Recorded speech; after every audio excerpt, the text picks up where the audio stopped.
নমস্কার, বাংলা জ্ঞান হাব চ্যানেলে আপনাদের সকলকে স্বাগত। ভারত সরকার বর্তমান সময়ে দাঁড়িয়ে এমন একটা সিদ্ধান্ত নিয়েছে যেটা শুধু দেশে জ্বালানির নিরাপত্তা নয়, বরং আগামী কয়েক দশকে ভারতীয় অর্থনীতি এবং ভূ রাজনীতি পুরো বদলে দিতে পারে। কি হয়েছে বর্তমান সময়ে আপনারা জানেন যে প্রাকৃতিক গ্যাস এবং তেল নিয়ে বিশ্বের মধ্যে কেমন একটা অশান্তি পরিবেশ তৈরি হয়েছে। তো কেন্দ্রীয় মন্ত্রিসভায় একটা আলোচনা হয়েছে যে সমুদ্রের গভীরে প্রাকৃতিক গ্যাস এবং প্রচুর পরিমাণে ক্রুড অয়েল মানে কাঁচা তেল রয়েছে, সেটা অনুসন্ধান করার জন্য 84,000 কোটি টাকা অ্যাপ্রুভ করেছে কেন্দ্রীয় মন্ত্রিসভা। আর এই প্রকল্পকে কেন্দ্রীয় মন্ত্রিসভায় সরাসরি নাম দিয়েছে যে ন্যাশনাল অফশোর এক্সপ্লয়টেশন স্কিম, যার প্রতীক হিসাবে বলা হচ্ছে সমুদ্র মন্থন। এবার এই শব্দটা শুনলে আমাদের একটু পুরাণের কাহিনী মনে পড়ে যায়, তাই না? সমুদ্র মন্থন বলতে কি বোঝায়? যেখানে পুরাণে আমরা দেখতে পেতাম যে দেবতা এবং অসুররা সমুদ্র মন্থন করতে যেত এবং সমুদ্র মন্থন করে তারা অমূল্য রত্ন এবং অমৃত লাভ করে আসতো। সেরকমভাবে আমাদের বর্তমান সময় আজকের দিনে দাঁড়িয়ে ভারতে আধুনিক প্রযুক্তির সাহায্যে সমুদ্রের গভীরে এবং সমুদ্রের নিচে, যেখানে পরিষ্কারভাবে ভারতের ভবিষ্যতের সবচেয়ে মূল্যবান সম্পদ প্রাকৃতিক গ্যাস এবং তেল উদ্ধারের জন্য ভারত প্রস্তুতি নিচ্ছে। কিন্তু প্রশ্ন হলো, হঠাৎ করে এত বড় ইনভেস্টমেন্টে ভারত সরকার কেন এত বড় ইনভেস্টমেন্ট করার সিদ্ধান্ত নিল? দেখুন, এখানে কিন্তু বেশ কিছু প্রশ্ন উঠে আসে। আসলে এটা কিন্তু কোনো নতুন আবিষ্কার নয়, কারণ বহু বছর আগে থেকে ভারতের বিজ্ঞানীরা জানতেন যে ভারতের সমুদ্রের নিচে বিপুল পরিমাণে খনিজ তেল এবং গ্যাস থাকার একটা সম্ভাবনা রয়েছে। তাই কেন্দ্রীয় পেট্রোলিয়াম মন্ত্রী হরদীপ সিং পুরী স্যার আগেও একাধিকবার জানিয়ে দিয়েছিলেন যে বিশেষ করে আন্দামান আইল্যান্ড অঞ্চলে সমুদ্রের নিচে বিপুল তেল এবং প্রাকৃতিক গ্যাস মজুদ রয়েছে, সম্ভাবনা রয়েছে। অর্থাৎ কোথায় সম্পদ রয়েছে তা ভারতে জানা ছিল আগে থেকে। এটা বড় সুন্দর জায়গা প্রশ্ন। এবার জানা ছিল, সেই সম্পদ কী করে উত্তোলন করা হবে, যে জানা এবং সম্পদ উত্তোলন দুটো বিষয় কিন্তু আলাদা। এবার প্রশ্ন হচ্ছে, সে উত্তোলনের বিষয়ের জন্য ভারত সরকার 84,000 কোটি টাকা কিন্তু অ্যাপ্রুভ করে দিয়েছে। এবার প্রশ্ন হয়ে যায় এই জায়গায় যে সমুদ্রে হাজার হাজার মিটার নিচে ড্রিলিং করা অত্যন্ত ব্যয়বহুল আছে এবং নিত্য নতুন টেকনোলজি ব্যবহার করা অত কঠিন কাজ। সেই কারণে ভারত সরকার এতদিন তো করেনি, কিন্তু বর্তমান সময় 84,000 কোটি টাকা অ্যাপ্রুভ করেছে, যাতে যাতে এই বিনিয়োগের মাধ্যমে দেশের সম্পদ উত্তোলনের কাজে লাগিয়ে আরও এগিয়ে নিয়ে যাওয়ার পরিকল্পনা ভারত সরকারের এই মুহূর্তে রয়েছে। এর প্রশ্ন হচ্ছে, ভারত এত তেল আমদানি করে কেন? আপনাদের মাথার মধ্যে প্রশ্ন হবে। দেখুন, এই বিষয়টা বুঝতে গেলে আপনাদের কয়েকটা জিনিস প্রথমে জানা দরকার। ভারত এই মুহূর্তে জানবেন যে বিশ্বের সব থেকে ভারত এমন একটা দেশ যে সব থেকে বেশি তেল আমদানি করে থাকে। এবং প্রশ্ন হচ্ছে, মোট দেশের তেলের প্রায় চাহিদা 90% তেল বাইরে থেকে আসে। যদি মনে করুন যে ভারতের প্রতিদিন 10 ব্যারেল তেল দরকার, তাহলে 1 ব্যারেল তেল হয়তো আমাদের দেশ থেকে আসে, বাকি 9 ব্যারেল তেলই কিন্তু আমাদের বাইরে থেকে আনতে হয়। আর এই তেল আসে কোথা থেকে? ইরাক, সৌদি আরব, ইউএই, কাতার, কুয়েত, রাশিয়া এবং বিশ্বের আরও অন্যান্য দেশ থেকে কিন্তু তেল আসে, যেখানে প্রতি বছর এই তেল কেনার জন্য খুব কম করে হলো কয়েক লক্ষ কোটি টাকা ভারত থেকে কিন্তু চলে যাচ্ছে। এটা শুধু অর্থনৈতিক চাপ নয়, বরং একটা কৌশলগত সমস্যা রয়েছে। এবার ভারত সরকার যখনই জানতে পেরেছে যে আমাদের দেশের সম্পদ আছে, তাই সেই সম্পদটাকে তোলার জন্য 84,000 কোটি টাকা অ্যাপ্রুভ করেছে। কারণ তেল শুধু জ্বালানি নয়, এটি একটি ভূ রাজনৈতিক একটা অস্ত্র। অনেকে ভাবেন যে টাকা দিয়ে তেল কিনলে হয়তো সমস্যার সমাধান মিটে যাবে, কিন্তু বাস্তবে বিষয়টা যদি দেখেন আপনারা, অতটা কিন্তু সহজ নয়।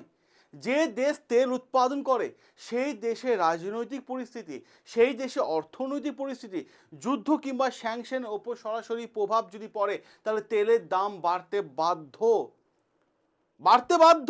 তাই তেলের ওপর নির্ভরশীল দেশগুলো সবসময় ঝুঁকির মধ্যে দিয়ে থাকে। ভারত এক্ষেত্রে ঠিক সেটাই হচ্ছে। কারণ রাশিয়া, আপনারা দেখবেন যে ইরান এবং সৌদির মধ্যে লড়াই, আমেরিকার মধ্যে লড়াই, এইখানে তেলের একটা সমস্যা দেখা যাচ্ছে। এবার রাশিয়ার তেল নিয়ে কেন এত বিতর্ক শুরু হয়েছে? দেখুন, ইউক্রেন যুদ্ধ শুরু হওয়ার পর পশ্চিমা দেশগুলো যেগুলো রয়েছে তারা সবাই মিলে রাশিয়ার ওপর স্যাংশন লাগিয়ে দেয়। ফলে রাশিয়া আন্তর্জাতিক বাজারের তুলনায় কম পয়সায় তেল বিক্রি করতে শুরু করে দেয় মার্কেট ধরে রাখার জন্য। ভারত সেই সুযোগটা কাজে লাগিয়ে তুলনামূলকভাবে সস্তায় তেল কিনে থাকে। এর ফলে ভারতে আমদানি খরচ অনেকটাই কমে যায়। কিন্তু এখানে চলে আসে আন্তর্জাতিক চাপ। বিশেষ করে আমেরিকার পক্ষ থেকে জানানো হয় যে ভারত যদি রাশিয়ার কাছ থেকে তেল কিনে তাহলে সেই অর্থ রাশিয়া যুদ্ধে ব্যবহার করতে পারে, তাই ভারতকে আগে থেকে বারণ করে দিচ্ছে।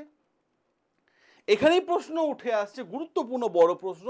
ভারতের বিশ্লেষকদের, জিও পলিটিক্স এক্সপার্টদের মধ্যে অনেকে মতবাদ রয়েছে যে ভারতে, শুধু ভারত নয়, বিশ্বে আরও অনেক দেশ আছে যারা মানে রাশিয়ার সঙ্গে বাণিজ্য চালিয়েই যাচ্ছে। তাহলে প্রশ্ন হচ্ছে ভারতের উপর তো চাপ কেন, আর আন্তর্জাতিক মহলে বা এই বিষয়টা এত কেন আলোচনা হচ্ছে? এখান থেকে ভারতে একটা বড় চিন্তাধারা যে যতদিন অন্য দেশের ওপর তেলের জন্য নির্ভর হতে হবে, আন্তর্জাতিক চাপ ততটাই আসবে, ততটাই আন্তর্জাতিক চাপ আসবে, রাজনৈতিক শর্ত ততটাই চাপানো হবে এবং মানে কূটনৈতিক ঝুঁকির মুখেও পড়তে হতে পারে। এই জন্য বা এই কারণে সমুদ্রে সীমার ভেতরে থাকা তেল গ্যাসকে উদ্ধার করতে ভারত এখন মারাত্মক লেভেলে কাজে লেগে পড়েছে। এবার প্রশ্ন হচ্ছে, সমুদ্র মন্থন এই প্রকল্পের উদ্দেশ্যটা কি? যে সমুদ্র মন্থন মানে নাম দেওয়া হয়েছে, এই প্রকল্পের উদ্দেশ্যটা কি?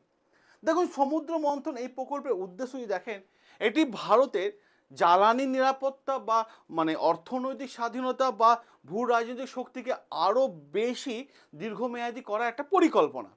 আর এই কারণে কেন্দ্রীয় সরকার একসাথে 84,000 কোটি টাকা বিশাল একটা বিনিয়োগের সিদ্ধান্ত নিয়েছে। কিন্তু প্রশ্ন হলো, ভারত ঠিক সমুদ্রের কোন অঞ্চলে এই বিশাল অভিযান চালিয়ে যেতে শুরু করছে? বলে দিচ্ছি। দেখুন, আন্দামান এলাকা, আন্দামান হচ্ছে সবথেকে গুরুত্বপূর্ণ জায়গা। আন্দামান এলাকায় ভারতের বিজ্ঞানীরা বলছেন যে এখানে প্রচুর পরিমাণে তেল এবং গ্যাস আছে, এবং সেটা বলা হচ্ছে সেখানে সত্যি গহনার মতো বিশাল বিশাল মানে গ্যাসের ভান্ডার লুকিয়ে আছে। আর এছাড়া কোথায় আছে? মহানদী, কৃষ্ণা, গোদাবরী, কাবেরী বেসিন নিয়েও কিন্তু সরকারের পরিকল্পনা কি আমরা এই ভিডিওতেও আলোচনা করব। সেখানেও কি পরিমাণে তেল এবং গ্যাস পাওয়া যাচ্ছে সেই বিষয়টাও আমরা দেখব। কারণ ভারত সরকার ইতিমধ্যে চারটে বড় বড় গুরুত্বপূর্ণ জায়গায় যেগুলোকে টার্গেট করেছে, যে এই চারটে জায়গায় তেল এবং গ্যাস থাকার সম্ভাবনা প্রচুর পরিমাণে রয়েছে। এবার প্রশ্ন হচ্ছে, প্রথম জায়গাটা কোনটা? আন্দামান এলাকা। সরকারের সবচেয়ে বড় মানে অগ্রাধিকার সেটা হচ্ছে আন্দামান এলাকা, সবচেয়ে বড় ইম্পর্টেন্ট জায়গা।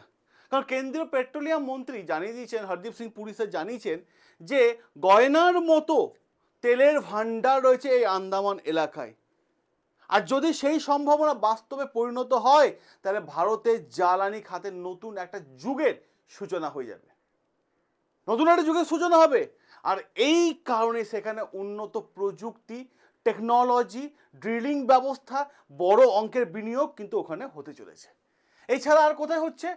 মহানদী অফশোর বেসিনে। মহানদী, দেখুন, দ্বিতীয় গুরুত্বপূর্ণ জায়গা হচ্ছে উড়িষ্যা উপকূলবর্তী মহানদী অফশোর বেসিন। এই এলাকাতেও কিন্তু দীর্ঘদিন ধরে তেল এবং গ্যাসে থাকার সম্ভাবনা নিয়ে গবেষণা চলছে।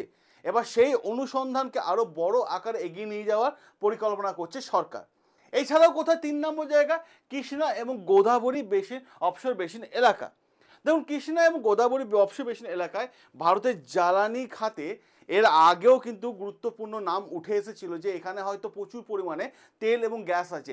সেখানেও কিন্তু মারাত্মক লেভেলের রিসার্চ করা কিন্তু শুরু হয়ে গেছে। কিন্তু প্রশ্ন হচ্ছে, কাজটা এতটা কঠিন কেন? কেন বারবার বলা হচ্ছে যে এতটা কঠিন কাজ?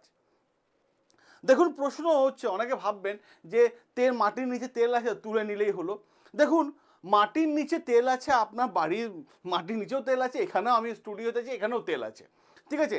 কিন্তু প্রশ্ন হচ্ছে, আমাকে যদি 1 লিটার তেল তুলতে যদি খরচা আমার দেখা যায় যে 500 টাকা হয়ে গেছে, তাহলে সেই তেলটা তোলার লাভ কি আছে, দরকার কি আছে? প্রশ্ন এখানে।